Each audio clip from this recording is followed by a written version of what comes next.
Me llamo Darcy Ingram y tengo 32 años. 3 días antes de mi boda, mi papá me llamó. Era martes. Yo estaba en mi taller, cortando rosas para los centros de mesa, con tierra en las uñas y música bajita de fondo. Vi papá en la pantalla y contesté con el codo porque tenía las manos mojadas. Solo dijo 6 palabras. No voy a llevarte al altar. Dejé las tijeras sobre la mesa, me limpié las manos en el pantalón y me quedé callada como 5 segundos. Y créanme, cuando eres tú quien está escuchando eso, 5 segundos se sienten eternos. Luego agregó: Vanessa dice que eso la haría sentir mal. Vanessa, mi hermana mayor, 3 años más grande, casada, con 2 hijos. Y aún así, seguía siendo el centro de todas las decisiones de mis papás. Incluso de las mías. Tu hermana está pasando por un momento difícil, Darcy. Ya sabes, su matrimonio. Sí, yo sabía. Pero esa era mi boda, no la de ella. 10 minutos después, mi mamá llamó para terminar el trabajo. Ve sola. No hagas drama. Muchas novias modernas caminan solas al altar. Lo dijo como si estuviera leyendo un anuncio de revista. Pero 48 horas después, cuando esas puertas del granero se abrieron y más de 200 personas voltearon a verme, el hombre que llevaba mi brazo no era mi padre. Bienvenidos otra vez a Calm Drama Stories. Aquí compartimos historias reales sobre familia, límites y las personas que se aparecen cuando más las necesitas. Yo crecí en Ryewood, Connecticut. Un lugar lleno de casas blancas, vecinos chismosos y calles tranquilas donde todos conocían tu buzón, pero no realmente a tu familia. Vanessa siempre fue la brillante. Puras calificaciones perfectas. Capitana del equipo de debate, la favorita de mis papás. Mi papá la presentaba igual en cada reunión. Ella es Vanessa. Va a ser abogada. Lo decía como si ya estuviera escrito. Yo era diferente. Siempre llegaba con tierra en las rodillas y las manos llenas de pintura o plantas. A los 14 años construí un pequeño invernadero en el patio trasero. Usé madera vieja que un vecino iba a tirar, plástico de la ferretería y una bisagra que le quité a un gabinete roto. Era feo, chueco y nada elegante, pero en agosto ya tenía tomates enormes.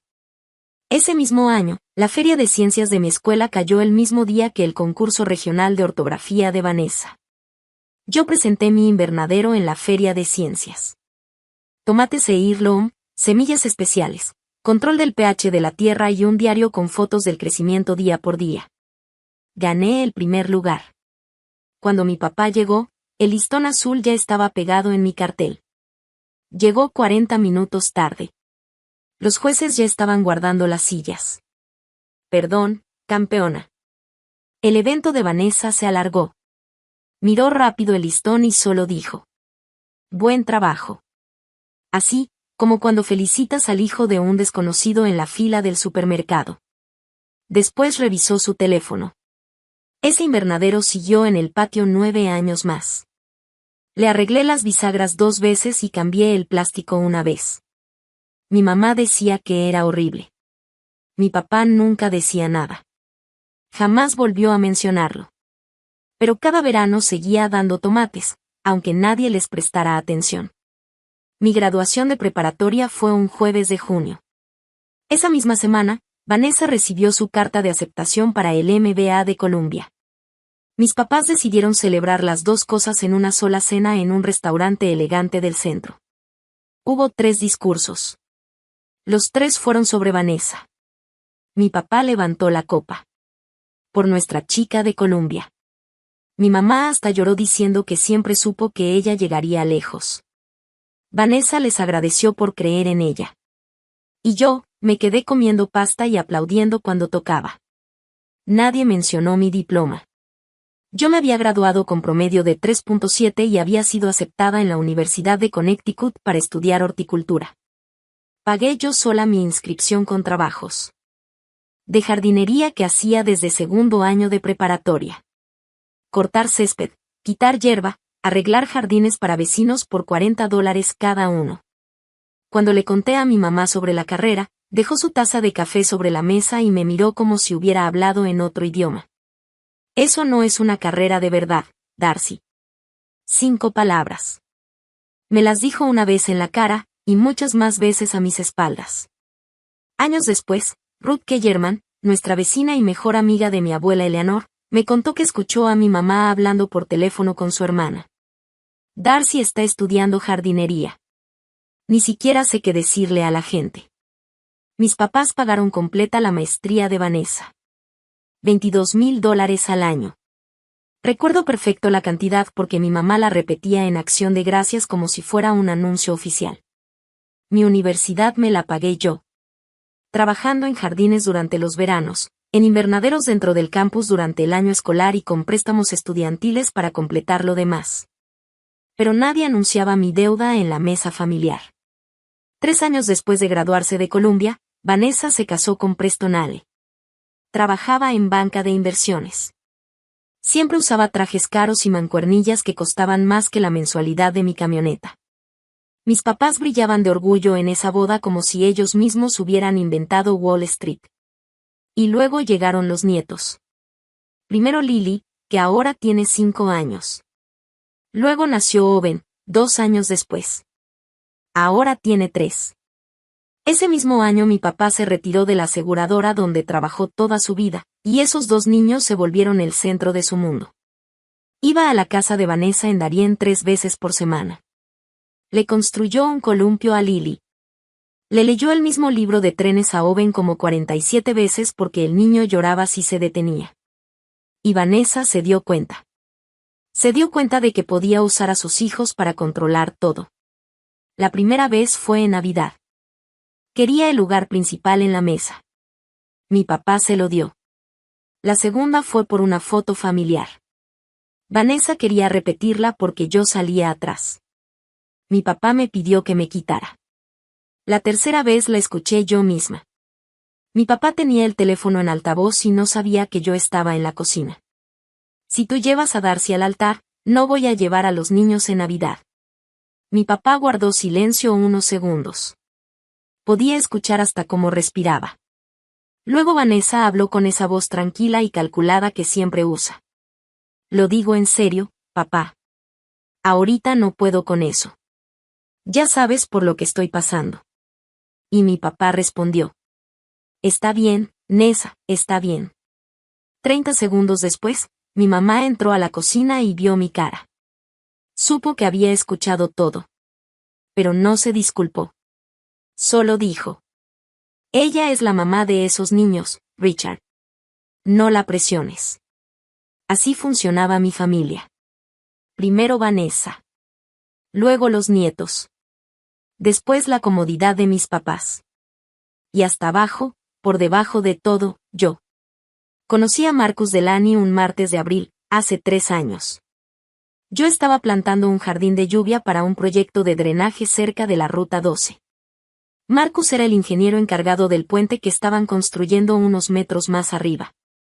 Los dos llegábamos a trabajar a las 6:30 de la mañana. Los dos tomábamos café negro en termo.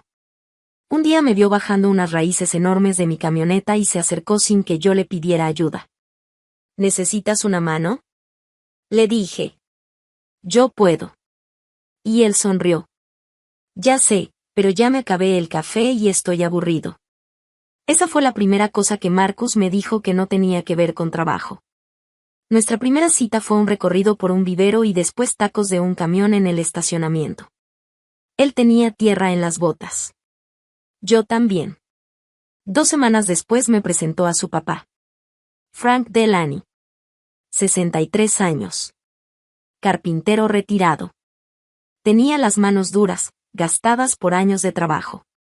Vivía solo en la misma casa que construyó con la mamá de Marcus, quien había muerto de cáncer 8 años antes.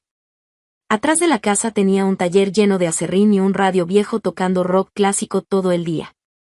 Frank empezó a decirme campeona desde la 3ª semana. Y para el segundo mes ya me había construido un librero para mi taller. Madera de roble blanco, perfectamente lijada, con uniones hechas a mano.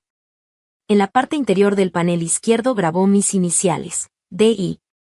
Pequeñitas. Tan discretas que nadie las notaría, a menos que supiera dónde buscar. Todas las mañanas paso mis dedos sobre esas letras cuando abro el taller. «¿Traes tierra en las uñas?», me dijo Frank la primera vez que visitó mi invernadero. «Qué bueno. Eso significa que hoy construiste algo». Nadie en mi familia me había dicho algo así jamás. Marcus me pidió matrimonio en el jardín botánico que yo diseñé para la biblioteca pública de Riewood. Era una tarde de octubre y los árboles japoneses ya tenían ese color rojo intenso que hace que la gente disminuya la velocidad solo para mirarlos. Marcus se arrodilló junto a una banca de piedra que yo misma había colocado 2 veranos atrás. Le dije que sí antes de que terminara la pregunta. Esa misma noche llamé a mis papás. Mi papá contestó hasta el 4.º timbrazo. Le conté la noticia. Hubo unos segundos de silencio. Y luego dijo: «Felicidades. Nada de me da gusto por ti. Nada de cuéntame todo. Solo esa palabra fría que le dices a un compañero de trabajo cuando lo ascienden». Luego mi mamá tomó el teléfono. «¿Viene de buena familia?». No me preguntó si yo era feliz. No preguntó por el anillo, ni por el jardín, ni por cómo había pasado todo. Preguntó por su familia, como si estuviera revisando su historial financiero. «Sí», respondí. «Su papá es carpintero».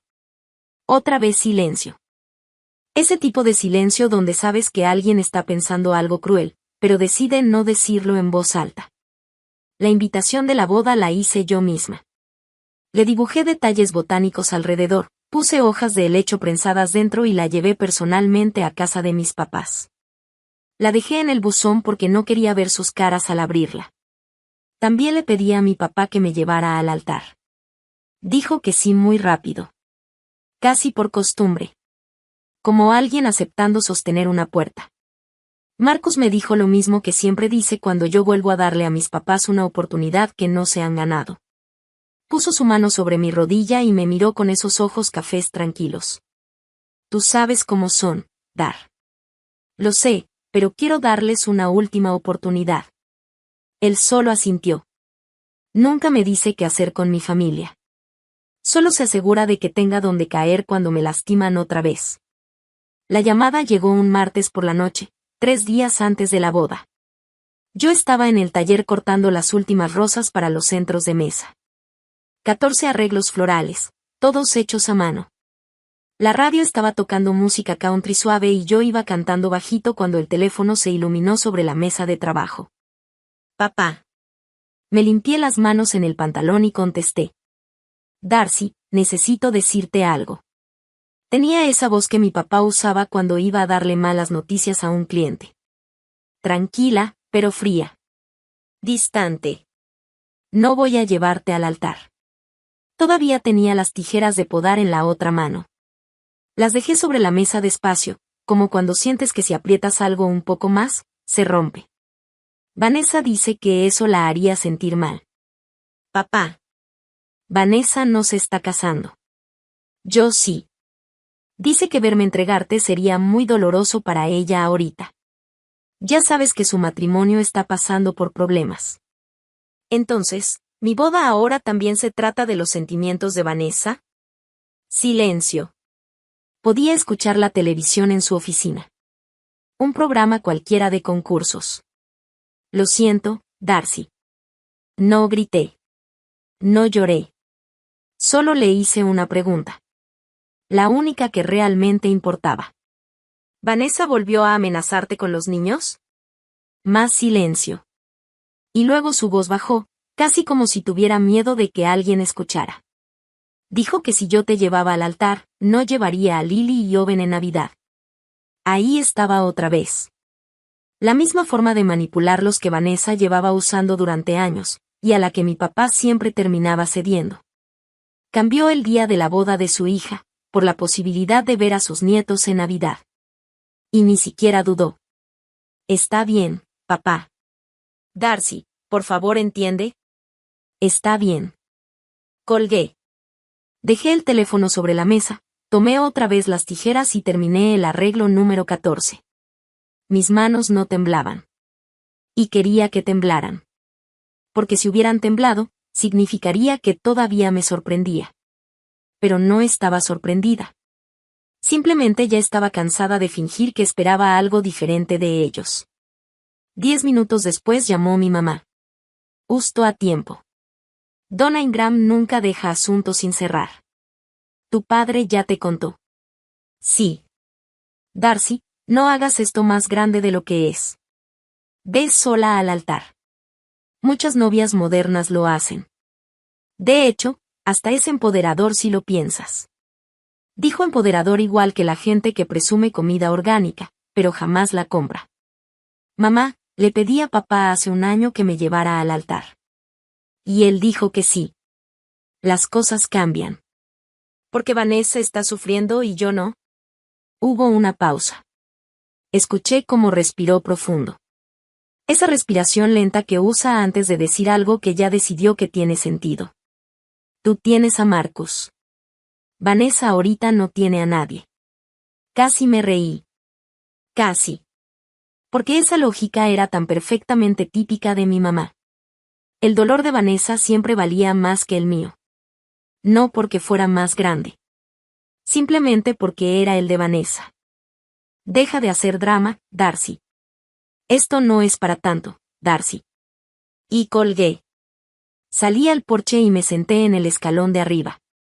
El aire de octubre estaba lo bastante frío como para ver mi respiración, pero no tanto como para querer entrar a la casa. Me quedé sosteniendo el teléfono con las dos manos, mirando el jardín que planté cuando me mudé ahí 4 años atrás. Hortensias junto a la cerca. Lavanda al lado del camino. Y un árbol dogwood que sembré la primera primavera y que ahora ya era más alto que yo. Marcus me encontró ahí 20 minutos después. No estaba llorando. Solo estaba sentada, mirando el teléfono como si todavía no supiera si quería conservarlo o aventarlo lejos. Se sentó junto a mí. No preguntó qué había pasado. No dijo te lo dije. Solo puso su brazo sobre mis hombros y esperó. Después de un rato me levanté, caminé hacia el taller y me detuve frente al librero de roble que Frank me construyó. Pasé los dedos por el panel interior hasta encontrar las letras grabadas. D.I. Las recorrí 2 veces con la mano. Y luego me fui a dormir. A la mañana siguiente, 2 días antes de la boda, Marcus me preparó huevos revueltos como me gustan, con cebollín del pequeño macetero de la ventana que él mantiene vivo por mí. Porque, según él, es increíble que yo pueda dirigir un negocio de jardinería profesional y aún así matar plantas de interior por regarlas demasiado. Puso el plato frente a mí, se sentó y esperó. Mi papá no va a llevarme al altar. Te escuché anoche. Sirvió café. Y luego preguntó. ¿Qué quieres hacer? No dijo voy a arreglar esto. No dijo déjame hablarles. Solo preguntó. ¿Qué quieres hacer? Así es Marcos. No llega a rescatarte. Se queda a tu lado y te da exactamente lo que necesitas. No quiero caminar sola. Entonces no vas a caminar sola. Tomó un sorbo de café, dejó la taza sobre la mesa y me miró con esa calma que siempre tiene. Como cuando revisa planos de construcción y ya resolvió el problema antes que todos. Mi papá ha estado practicando cómo hacerse el nudo de la corbata desde que nos comprometimos. El domingo pasado lo vi viendo tutoriales en YouTube 2 veces. Sonreí. Mi primera sonrisa en 12 horas. No puedo pedirle eso a Frank. Es demasiado. Marcus negó despacio. Ese hombre te construyó un librero sin que se lo pidieras. Maneja 40 minutos los sábados para arreglar puertas de tu taller aunque tú nunca se lo pidas. Te puso un lugar en la mesa para las cenas familiares 2 meses después de conocerte, y nunca volvió a quitarlo. Miré mi plato en silencio. Ha estado esperando, dijo Marcos. Solo no quería meterse donde no le correspondía. Y algo dentro de mi pecho se rompió. Pero no fue dolor. Fue algo más cálido. La sensación de entender, por fin, que la persona que siempre necesité había estado ahí todo este tiempo, lijando madera en su taller, llamándome campeona. Apareciendo en cada momento importante que mi propio padre decidió perderse. Está bien, dije. Se lo voy a pedir hoy. Janete me llamó una hora después. Mi mejor amiga, mi dama de honor, la típica persona que te dice que te ves fatal antes de una cita, y en 90 segundos te arregla el desastre. Esa mañana se había encontrado a Vanessa en la estética de Darien. Al parecer iban con la misma estilista. Los pueblos pequeños tienen brazos muy largos. Tu hermana estaba ahí, me dijo Janete. ¿Y qué hizo? No fue nada sutil. Respiré hondo. ¿Qué dijo? Estaba contándole a la estilista lo de tu boda. Que todo es muy estresante, que otra vez todo gira alrededor de Darcy. Cerré los ojos. ¿Otra vez? Janete continuó. Dijo, y te lo juro que cito textual, Darcy siempre es la que llama la atención ahora. Desde que empezó su negocio de jardinería, es como si los demás no existiéramos. Casi se me cae el teléfono. Darcy siempre llama la atención. Yo. La misma que ganó una feria de ciencias frente a una silla vacía. La misma cuya cena de graduación se convirtió en una celebración de la aceptación a Columbia de su hermana. La misma cuyo trabajo fue llamado no real públicamente por su propia madre. Janete bajó un poco la voz. Y también dijo algo más, ojalá esto no fuera cierto. Dijo que, su negocito de jardinería ni siquiera es trabajo de verdad, punto. Ahí estaba. La misma frase. Las palabras de mi mamá, repetidas por Vanessa como si fueran una receta familiar que nadie pidió. Janete suspiró. No está molesta por la boda, Dar. Está celosa. Tú tienes a Marcus. Tienes tu negocio. Tienes una vida que no necesita su aprobación, y no lo soporta. Me quedé callada un momento. Janete casi siempre tiene razón. Y esta vez también la tenía. Vanessa no quería que mi papá me llevara al altar porque le dolía. Lo que quería era que yo no tuviera eso, porque mi felicidad era algo que ella no podía controlar. Y quitarme ese momento era lo más cerca que podía estar de hacerlo. Te tengo que contar lo del Día de Acción de Gracias. El noviembre pasado, Vanessa organizó la cena porque Donna insistió. Tu hermana tiene el comedor más grande. Técnicamente era cierto, pero no era el punto. Preston se sentó en la cabecera de la mesa con una camisa que probablemente costaba lo que yo cobro por un jardín completo.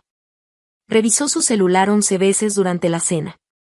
Lo conté porque estaba sentada justo enfrente de él y no había nada más interesante mientras Donna hablaba de la remodelación de la cocina de Vanessa. Vanessa estaba muy ruidosa esa noche. Pero no su ruido normal. Era ese tipo de ruido que haces cuando intentas llenar un silencio que te da miedo. Se reía de cosas que no eran chistosas. Servía bebidas aunque los vasos seguían medio llenos. Le tocó el brazo a Preston 2 veces, y él no reaccionó ninguna de las dos. Y entonces Lily lo dijo. Tenía 5 años. Traía puré de papa en la barbilla. Y lo dijo con esa claridad brutal que solo tienen los niños.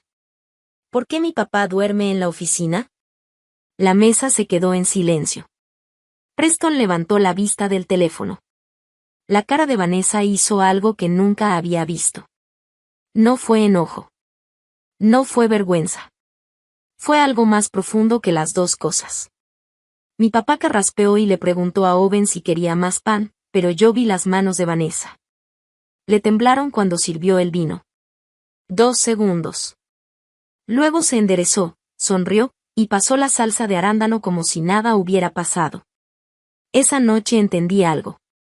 El matrimonio de Vanessa no estaba pasando por una mala racha. Se estaba cayendo.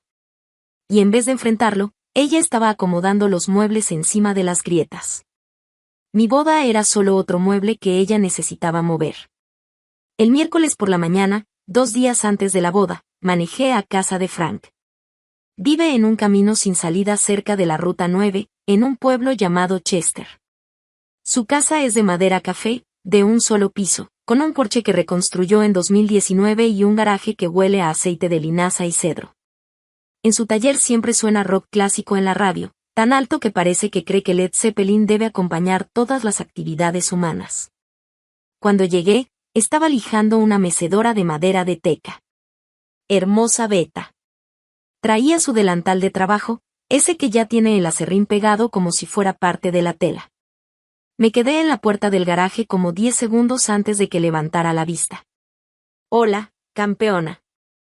Sopló el polvo de la madera. El café está adentro. Frank. Debió notar algo en mi voz porque dejó la lija de inmediato. Se volteó hacia mí, se secó las manos en el delantal y me miró fijo. Mi papá no me va a llevar al altar. No dijo lo siento. No preguntó por qué. No opinó sobre mi familia. Solo me miró con esos ojos grises tranquilos, los mismos que tiene Marcus, y dijo 5 palabras. ¿Cuándo me necesitas? Eso fue todo. Sin duda. Sin preguntas. ¿Sin segura? El hombre estaba lijando una silla, y en la siguiente respiración ya estaba listo para caminar conmigo hacia mi futuro como si siempre hubiera estado marcado en su calendario. Sábado, a la 1. Estaré ahí a las 12. Volvió a la lija. Más despacio esta vez. Campeona, yo he estado esperando a que alguien me lo pida. Lloré en el coche de regreso a casa. Fue la primera vez en toda la semana. Las siguientes 48 horas pasaron como una corriente. Janette se encargó de toda la logística con esa calma perfecta que tiene alguien que ya organizó 3 baby showers y una vez una fiesta sorpresa en medio de una tormenta de nieve. Actualizó el plano de asientos. El lugar del padre de la novia en la mesa principal fue reasignado. Primera fila, centro del pasillo, ahora decía Frank Delany. El lugar que mi papá iba a ocupar. Marcus llevó a su papá a comprar traje después del trabajo el jueves. Frank tenía un saco del 2011 que juraba que todavía le quedaba. Marcus me mandó una foto desde el vestidor, Frank con un traje gris carbón nuevo, viéndose orgulloso, pero incómodo al mismo tiempo. Sus manos rudas saliendo de los puños planchados como si no pertenecieran a ese conjunto. Debajo de la foto Marcus escribió. Me preguntó 3 veces si la corbata estaba derecha. Esa noche escribí mis votos en el taller. A mi izquierda estaba el librero de roble. A la derecha, las iniciales de Frank. Un tablón de madera que él había empezado como regalo de boda, pensando que yo no sabía. Escribí a mano en la parte de atrás de un boceto de paisaje. Taché frases. Reescribí. Y al final dejé algo simple. Mis papás no llamaron el miércoles. Ni el jueves. Ni mandaron mensaje. El jueves en la noche revisé el teléfono 2 veces y luego lo guardé en el cajón de la cocina. Marcus lo notó. No dijo nada. Solo hizo té y dejó una taza en mi buró. Yo no les dije a mis papás sobre Frank. Ellos asumieron que yo iba a caminar sola. Que así lo creyeran. Que cuando se abrieran las puertas el sábado, la respuesta iba a estar sola. El jueves en la tarde, 2 días antes de la boda, estaba acomodando los centros de mesa cuando tocaron la puerta. Era Ruth Kellerman. 68 años, cabello plateado siempre recogido. Vivía a 3 casas de mis papás y había sido la mejor amiga de mi abuela Eleanor por 40 años. Cuando mi abuela murió, hace 11 años, Ruth fue quien se quedó con ella hasta el final. También fue quien me contó lo que mi mamá decía de mí a mis espaldas. Ruth estaba en mi puerta con un sobre amarillo ya viejo en las manos. Tu abuela me pidió que te diera esto la semana antes de morir, dijo. Me dijo que lo guardara hasta que te fueras a casar. Tenía los ojos húmedos. He estado cargando esto 11 años, Darcy, ya pensaba que me iba a sobrevivir. El sobre estaba suave en las orillas. Tenía la letra de mi abuela al frente, solo decía Darcy. Lo abrí en la mesa de la cocina. Ruth se sentó enfrente y no dijo nada. La carta era corta. 12 frases. Mi abuela siempre fue eficiente con las palabras.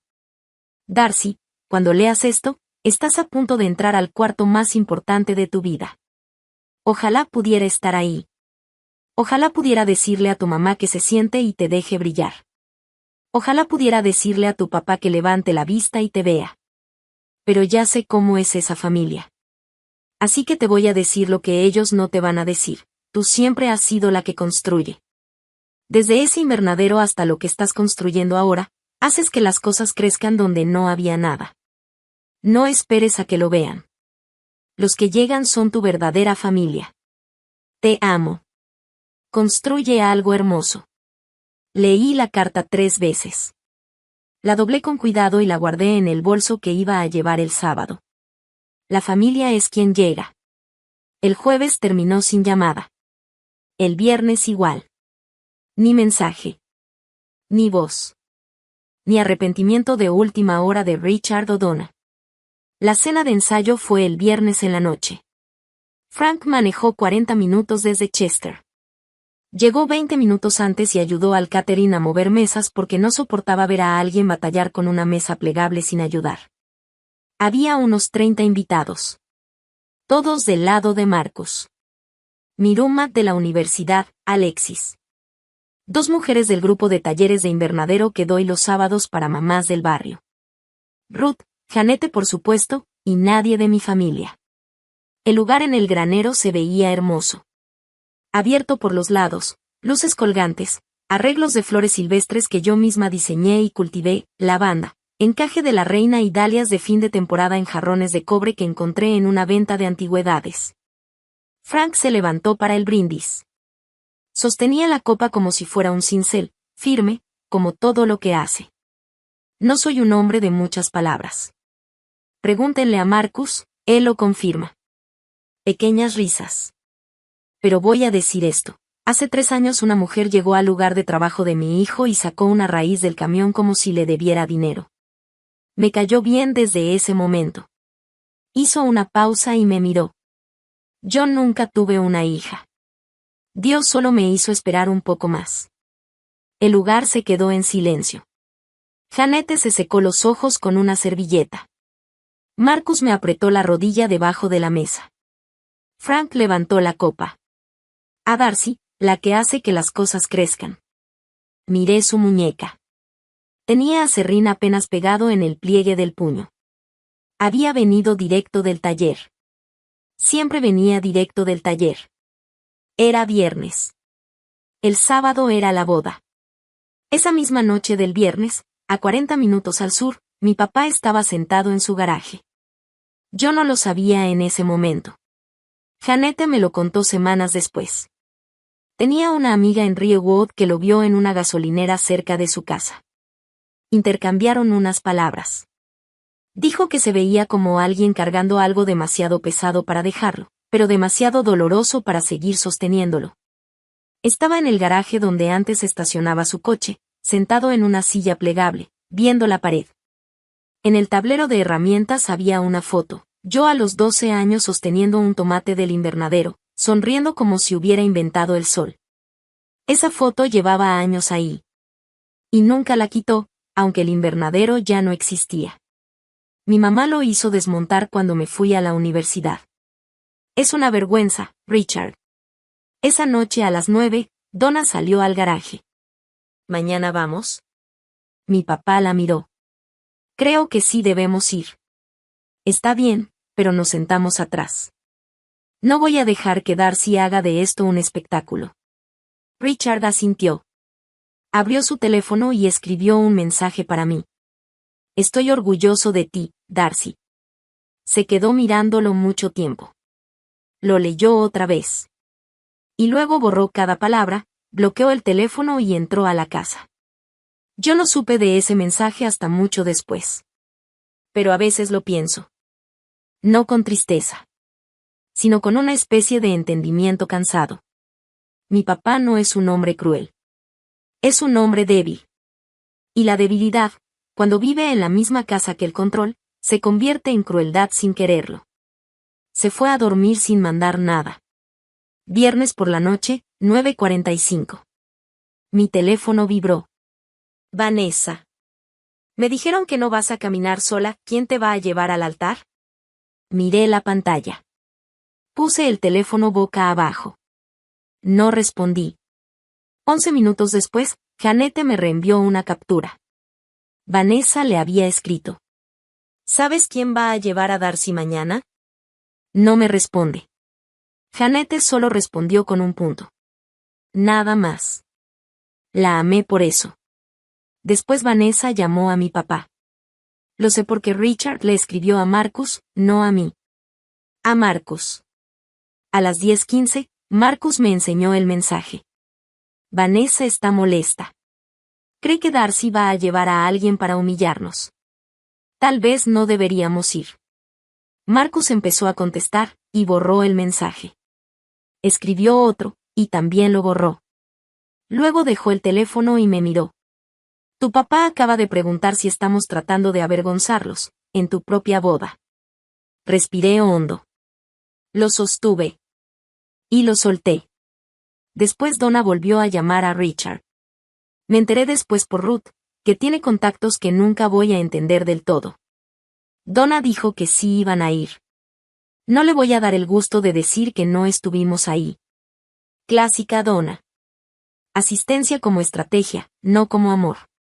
Y luego el último mensaje de Vanessa esa noche, reenviado después por la misma red de Ruth. Si ustedes van, yo también voy. Así quedó todo armado. Sábado en la mañana, una boda, 200 invitados, un carpintero en traje gris carbón, y 3 espectadores no invitados en la última fila que todavía pensaban que ese día se trataba de ellos. Sábado. Me desperté a las 5:15.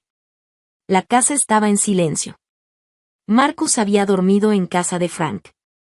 Tradición, dijo él, aunque creo que en realidad era para que Frank no pasara la noche solo caminando por la cocina. Hice café y me senté en el porche. El jardín estaba cubierto por esa neblina de la mañana donde todo parece una pintura aguada que alguien dejó bajo la lluvia. Las hortensias junto a la cerca ya empezaban a perder color. Finales de octubre hacen eso, pero la lavanda seguía ahí. La lavanda siempre aguanta más de lo que uno cree. Mi teléfono tenía 2 mensajes. Frank, lista cuando tú lo estés, campeona. La corbata está derecha. La revisé 4 veces. Marcus, nos vemos al final del pasillo. Voy a ser el que no puede dejar de sonreír. Miré mis manos. Tenían callos en las yemas de los dedos por años usando tijeras de podar. Una cicatriz delgada en el pulgar izquierdo de una reparación de invernadero cuando tenía 17. Tierra bajo la uña del dedo anular derecho que se me había pasado en la regadera. Con estas manos yo construí un invernadero a los 14. Planté lavanda y hortensias. Cuidé jardines para vecinos por $40. Abrí un negocio, firmé papeles, di la mano a clientes. Con estas manos hice 14 centros de mesa para una boda, que mis propios papás no se molestaron en ver. Terminé mi café, lavé la taza, me bañé, me arreglé el cabello y lo recogí con el broche de perla que me dio Ruth junto con la carta de mi abuela. Me miré al espejo. Y vi exactamente lo que esperaba ver. No una víctima. No una hija rota. Solo una mujer con las manos marcadas por el trabajo, y un plan claro para ese día. Tomé el bolso donde estaba la carta de mi abuela.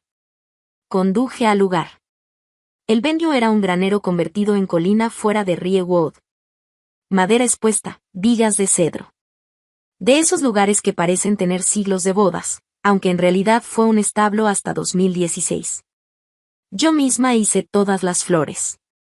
Arreglos silvestres en jarrones de cobre, lavanda, encaje de la reina, dalias de fin de temporada, y ramitas de romero, porque mi abuela siempre decía que el romero era para recordar. El altar estaba enmarcado con enredaderas que yo misma guié en una estructura de madera que Marcus construyó. Olía a tierra y a octubre. Jeanette ya estaba en el cuarto de novia cuando llegué. Tenía mi maquillaje abierto y una mimosa en la mano. Te ves como alguien que lleva despierta desde las 5:15. Casi. Siéntate. Trabajó rápido. Base, rubor, un labial que llamó poder silencioso, aunque estoy segura de que se lo inventó en ese momento. Ruth llegó a las 10 con una cajita de terciopelo. Dentro había aretes de perla. De tu abuela, dijo. Los usó en su boda en 1974. Algo prestado, algo viejo, las dos cosas en una. Los sostuve en la mano. Estaban tibios, como si alguien acabara de quitárselos. Después llegaron Alexis y mis dos amigas de la universidad. Éramos 5 en el cuarto de novia. Jeanette arreglándome el cabello. Ruth sentada en una esquina con las manos en el regazo, como si hubiera estado esperando este día 11 años. Sin mamá. Sin hermana. Miré hacia la puerta sin querer. Jeanette me detuvo. Deja de ver esa puerta, Dar. Ya están todos los que importan en este cuarto. Y tenía razón, pero dolía un poco igual. Como un moretón viejo que vuelve a doler cuando lo toca sin querer. Un golpe en la puerta. 10:45. Jeanette abrió. Frank estaba ahí. Traje gris carbón nuevo. Camisa blanca. Corbata azul que Marcus eligió. Sus manos colgaban a los lados, todavía rudas, llenas de cicatrices de madera, clavos y años construyendo cosas para otros. Me dio con el vestido, y se detuvo. Frank es de los que miden todo al milímetro, pero con las emociones no mide nada. Se le llenaron los ojos de inmediato. Apretó la mandíbula. Parpadeó 2 veces fuerte. Ah, campeona. Frank, no llores. Yo no estoy llorando, se me mete el aserrín en los ojos. Jeanette se rió. Ruth sonrió.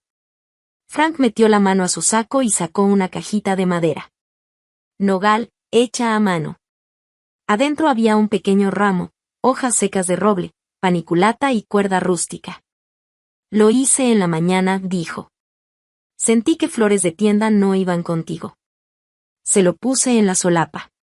Las hojas de roble eran de su taller. El mismo roble del librero. La misma madera que había estado en mi vida estos 3 años, sin que yo me diera cuenta de cuánto ya me pertenecía. Te ves hermosa, dijo. Luego se corrigió solo. No, te ves fuerte.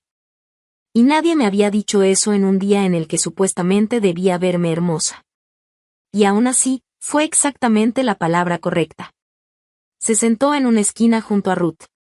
Ahí se quedaron los dos en silencio, un carpintero de 63 años y una maestra jubilada de 68, como el equipo de seguridad más improbable en la historia de una boda, esperando que se abrieran las puertas. A las 12, me asomé por la cortina del granero. El lado de Marcus estaba lleno. Tíos, tías, primos, amigos de su empresa de ingeniería. Un primo con un niño dormido en brazos. Su amigo de la universidad ajustándose una corbata que claramente era prestada. Mi lado era más pequeño, pero no vacío. La silla de Ruth estaba al frente. Alexis y mis amigas de la universidad estaban ahí. 7 mujeres de mi taller de invernadero, el grupo de los sábados donde enseño a mamás a empezar sus huertos. 3 clientas de jardinería que con los años se volvieron amigas.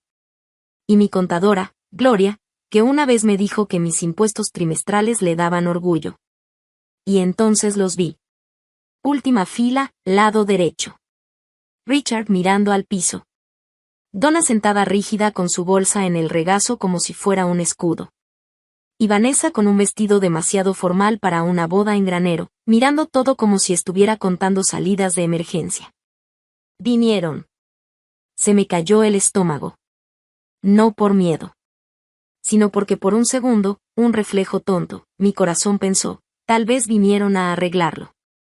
Pero entonces vi a Donna inclinarse y decirle algo a Richard. Él asintió sin levantar la mirada. Y entendí. No venían por mí. Venían para poder decir que habían venido. Presencia como coartada. Dejé caer la cortina y regresé al cuarto. Jeanette acomodaba su ramo. Frank se quitaba algo invisible del saco. Ruth leía la carta de mi abuela otra vez, la había leído esa mañana y había llorado en silencio 3 minutos. La coordinadora entró. 15 minutos. La música empezó a la 1 en punto. Un cuarteto de cuerdas que Marcus consiguió con un amigo. Tocaban algo suave, ascendente, no sé el nombre, pero sonaba como luz entrando entre árboles. Las damas de honor caminaron primero. Alexis. Luego Sara. Jeanette al final. Jeanette se detuvo en la puerta, volteó a verme y sonrió. Luego salió. Y el pasillo se la tragó en luz blanca. Silencio. Ese tipo de silencio donde 200 personas se quedan quietas al mismo tiempo y lo único que se escucha es el viento entrando por los lados del granero. La coordinadora me tocó el brazo. ¿Lista? Abrí el bolso, saqué la carta de mi abuela. Leí una línea. La última. Los que llegan son tu verdadera familia. La doblé, la guardé, cerré el broche. Frank se puso a mi lado. Me ofreció el brazo. Su saco estaba planchado, pero su mano era la misma de siempre, ruda, cálida, con callos de 40 años construyendo cosas para gente que ama. Puse mi mano sobre su brazo. Y sentí la calma de un hombre que no tiembla. ¿Lista, campeona?, me preguntó. Estoy bien. Entonces vamos a mostrarles lo que significa estar presente. Las puertas del granero se abrieron. La luz entró de golpe. Sol de octubre, bajo y dorado, levantando el polvo del aire como si alguien hubiera tirado brillo a mano. 200 personas voltearon. Y ahí estábamos nosotros, Frank Delaney y Darcy Ingram. Un carpintero y una jardinera. Sin lazo de sangre, pero exactamente donde teníamos que estar. Sentí su mano cubrir la mía sobre su brazo. Firme, cálida. La textura áspera de años de trabajo contra mi piel. Él dio el primer paso. Yo lo seguí. Y caminamos. No miré la última fila. No lo necesitaba. Miré hacia adelante. Ahí estaba Marcos al final del pasillo, con los ojos llorosos y una sonrisa que decía todo lo que sus palabras dirían después. Ese era mi día de boda. Y no estaba caminando sola. Las puertas estaban abiertas. 200 personas lo vieron. Y el hombre que sostenía mi brazo no era mi padre de sangre. Era mi padre por elección. Si alguna vez encontraste familia fuera de la sangre, alguien que llegó cuando los que debían estar no estuvieron, suscríbete y quédate conmigo, porque lo que pasó después es algo que voy a recordar toda mi vida. El pasillo tenía 60 pies de largo. Lo sé porque yo misma lo medí en la visita al lugar en agosto. 60 pies de madera de roble reciclado. Y la ironía de caminar sobre roble hacia un futuro construido por un hombre que trabaja con esa misma madera, no se me escapaba, aunque en ese momento no lo pensé. En ese momento solo contaba los pasos de Frank. Izquierda, derecha, izquierda. Lento.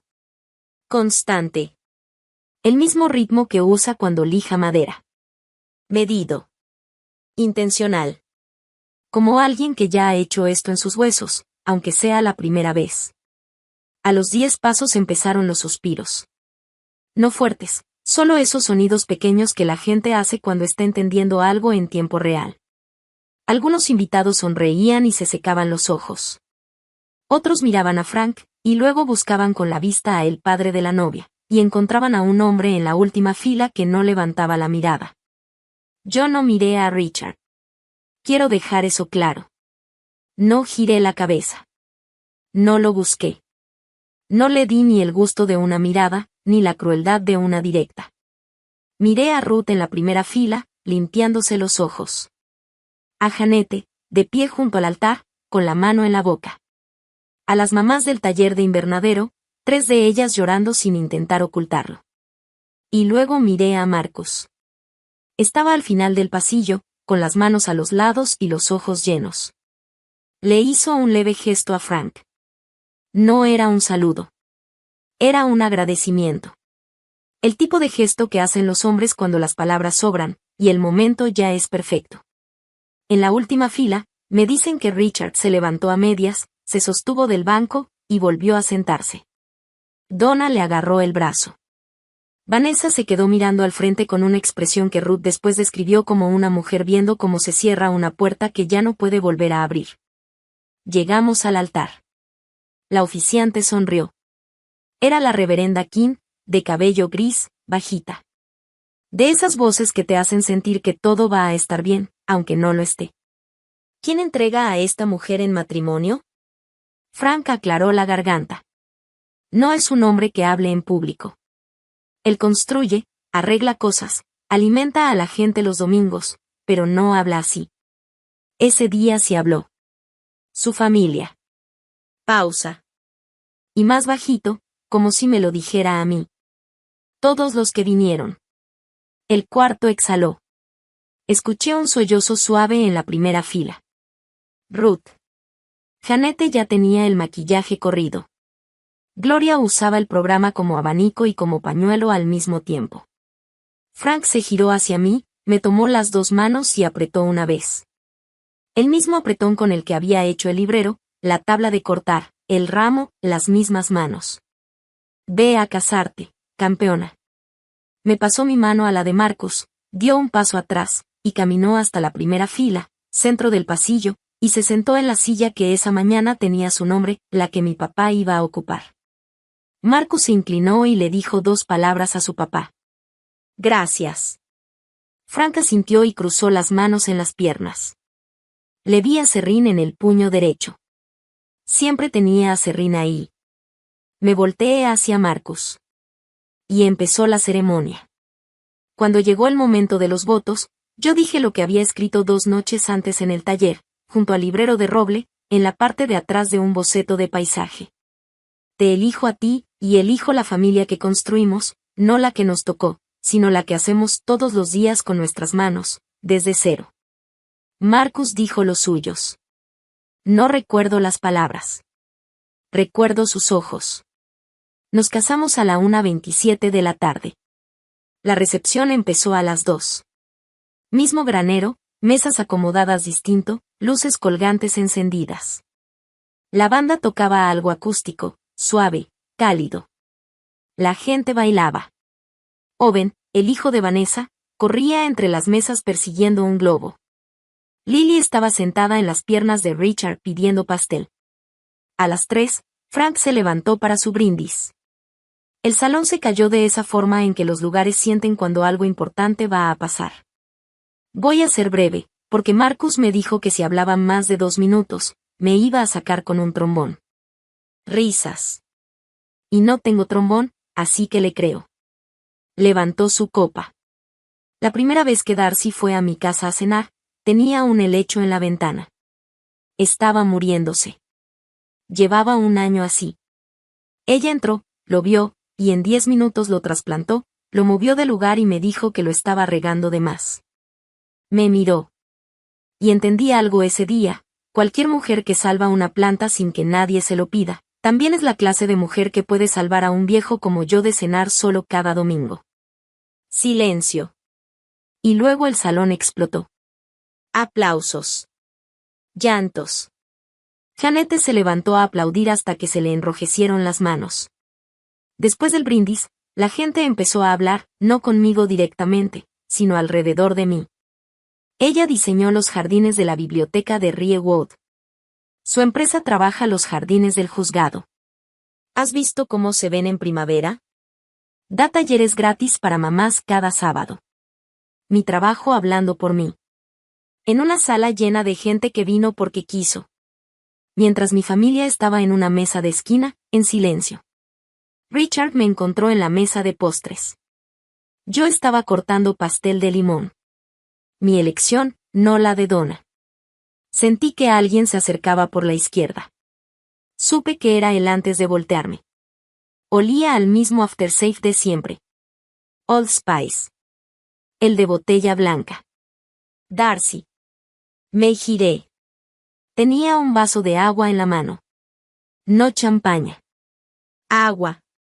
Los ojos rojos en las orillas. La mandíbula apretada, como cuando intenta no decir algo que podría salir mal. Miró hacia Frank. Hizo un buen trabajo. Así se llama, Frank. Richard asintió. Frank. Sí, hizo un buen trabajo allá arriba. Pausa. Silencio. Richard miró el pastel, la mesa, cualquier cosa que no fuera mi cara. Yo quería decir lo siento. Pero no lo hice. Lo miré. Sin enojo. Sin perdón. Solo esa mirada clara de alguien que lleva 32 años viendo a un hombre elegir siempre el camino más fácil. Perdón por no haber venido, o perdón porque todos lo vieron, le dije.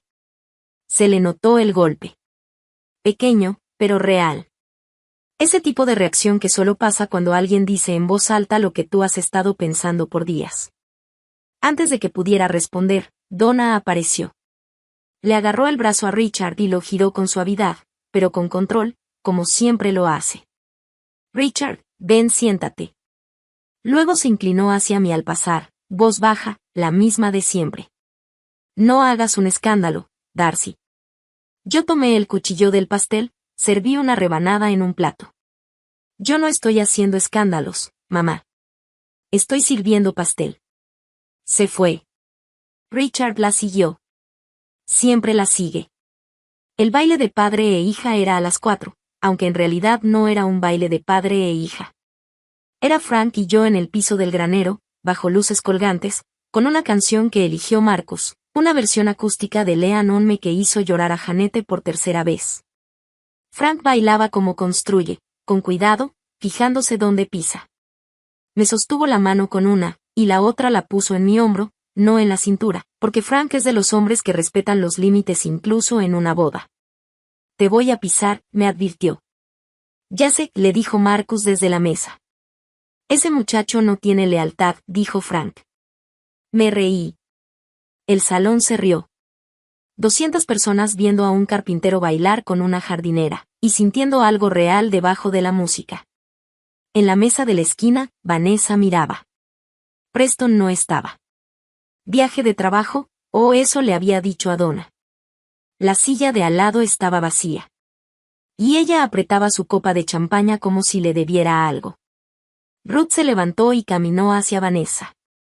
Y se sentó a su lado. No fue hostil.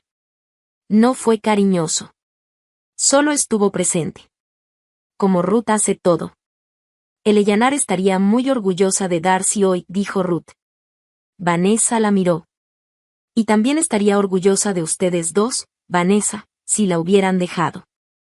A Vanessa se le llenaron los ojos de lágrimas.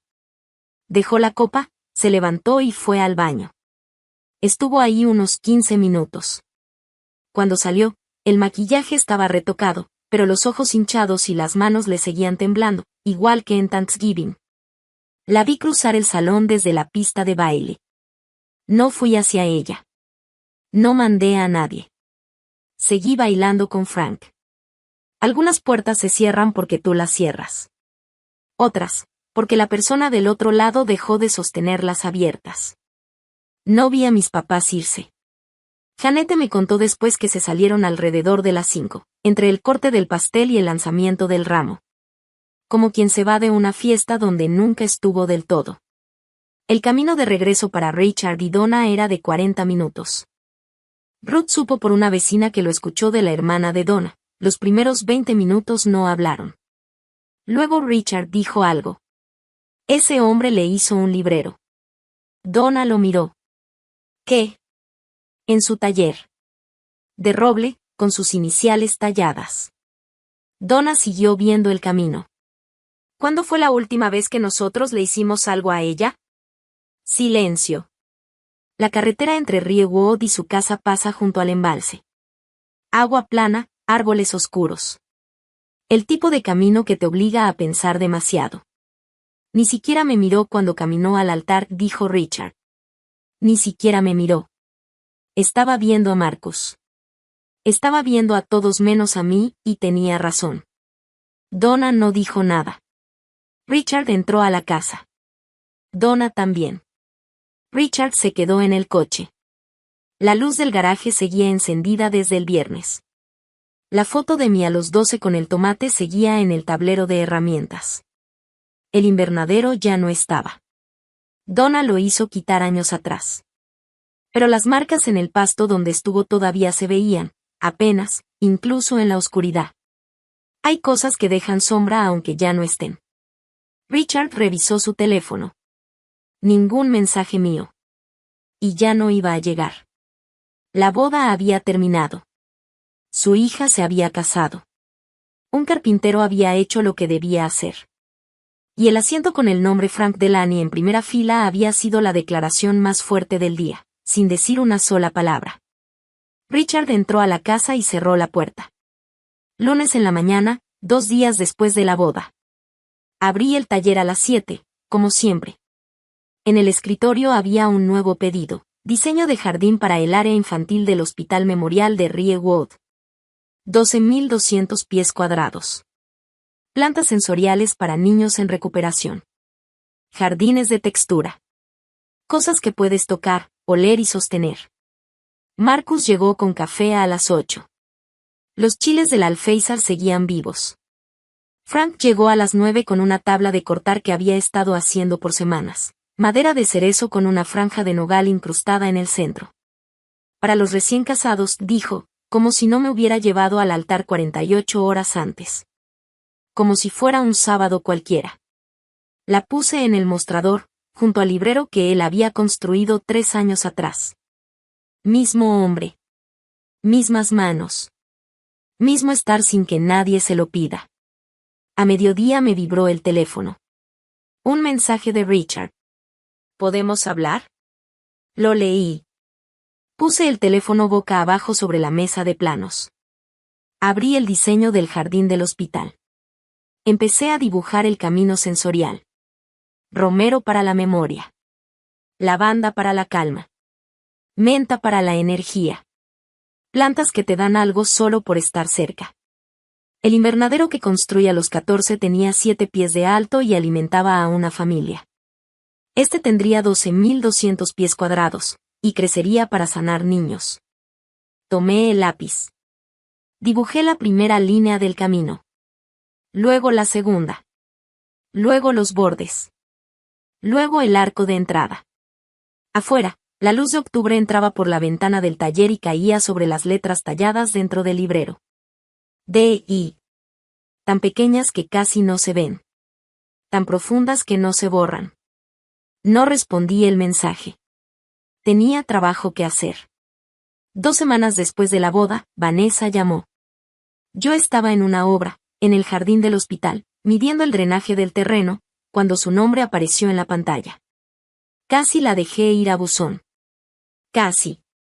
Pero algo en mí, algo de la chica que arreglaba bisagras del invernadero 2 veces porque creía que todo se podía reparar, me hizo contestar. Darcy, estoy aquí. Silencio. Tanto que revisé si se había cortado la llamada. Preston se fue. Dejé la cinta de medir. Se fue la semana pasada. Se llevó sus cosas mientras yo estaba en el súper.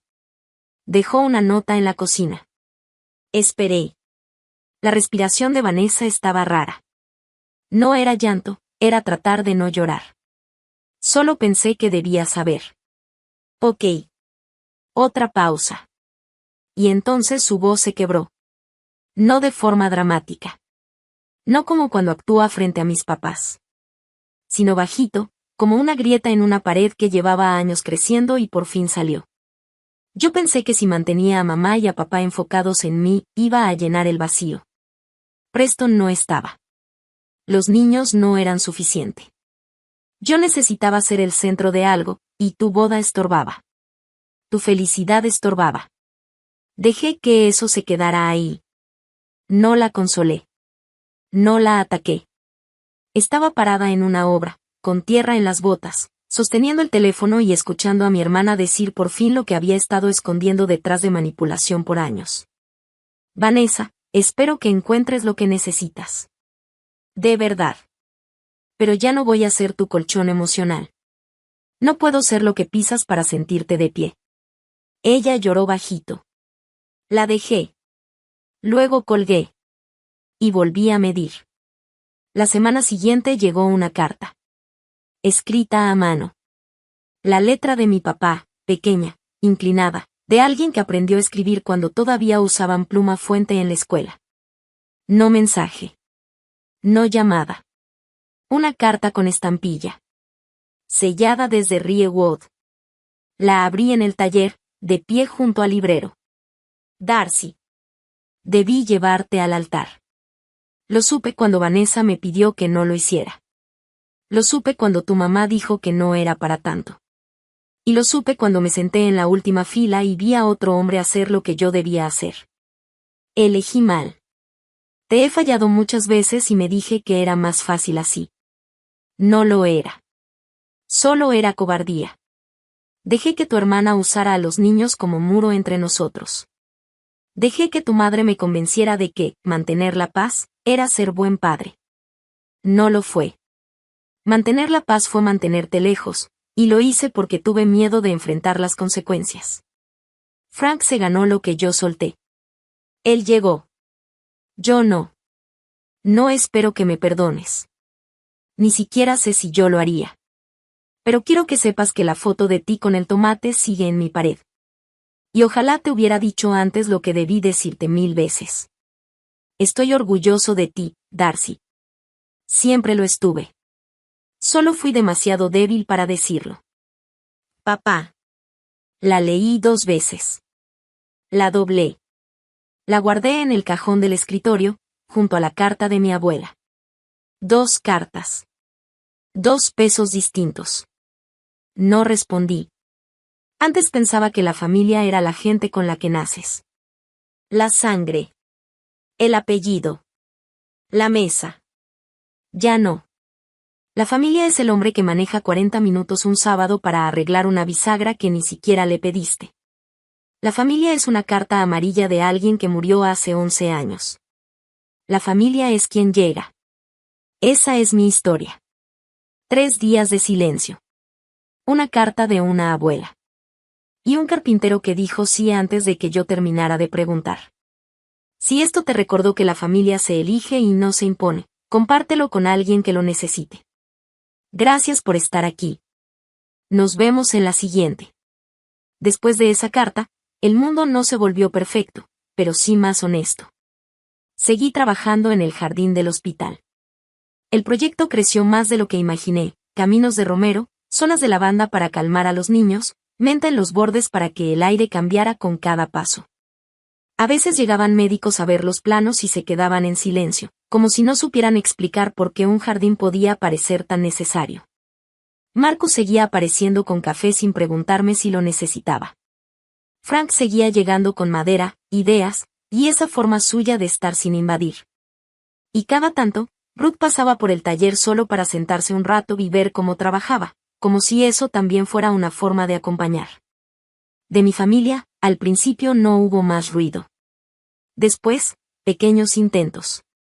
Mensajes cortos de Vanessa que ya no pedían nada, solo existían. Uno decía, estoy empezando terapia. Otro, hoy los niños preguntaron por ti. No respondí a todos. A algunos sí.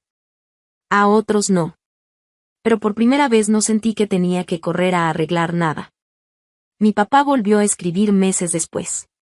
Esta vez no para justificar, ni para explicar. Solo para decir que había ido solo a la librería donde estaba la foto del tomate en la pared y que se había quedado ahí parado sin saber por qué lloraba. No contesté de inmediato. Me tomó tiempo entender que no todo mensaje exige una respuesta rápida, algunos solo piden ser leídos. La vida siguió. Y lo más extraño fue esto, ya no dolía como antes. No porque ellos hubieran cambiado del todo, sino porque yo dejé de ocupar el lugar donde siempre intentaban ponerme. Dejé de ser el equilibrio de nadie. Un día, Frank me llevó al taller una tabla de roble sin decir nada. Solo la dejó sobre la mesa y dijo, para lo que quieras construir después. Marcus me abrazó desde atrás mientras yo pasaba la mano por la madera. Y entendí algo muy simple, mi vida ya no era una historia de falta, sino de construcción. Meses después, el jardín del hospital se inauguró. Vinieron niños con sus familias. Algunos corrían. Otros solo tocaban las plantas con cuidado, como si descubrieran algo nuevo sobre el mundo. Una niña me preguntó si podía volver cuando quisiera. Le dije que sí. Y me creyó. Esa noche me quedé sola un momento en el camino principal. La lavanda se movía con el viento. Todo olía a calma. Y pensé en mi abuela. En Frank. En Marcus. En Ruth. En las manos que sí se quedaron. Pensé en mi papá, no como herida, sino como historia incompleta que ya no tenía poder sobre mí. Y por primera vez no sentí que estaba corrigiendo el pasado. Sentí que estaba viviendo algo que sí era mío. No perfecto. No fácil. Pero construido con intención. Apagué las luces del jardín. Y antes de irme, toqué la lavanda una vez más. Como quien agradece. No por lo que dolió, sino por todo lo que, aún así, floreció.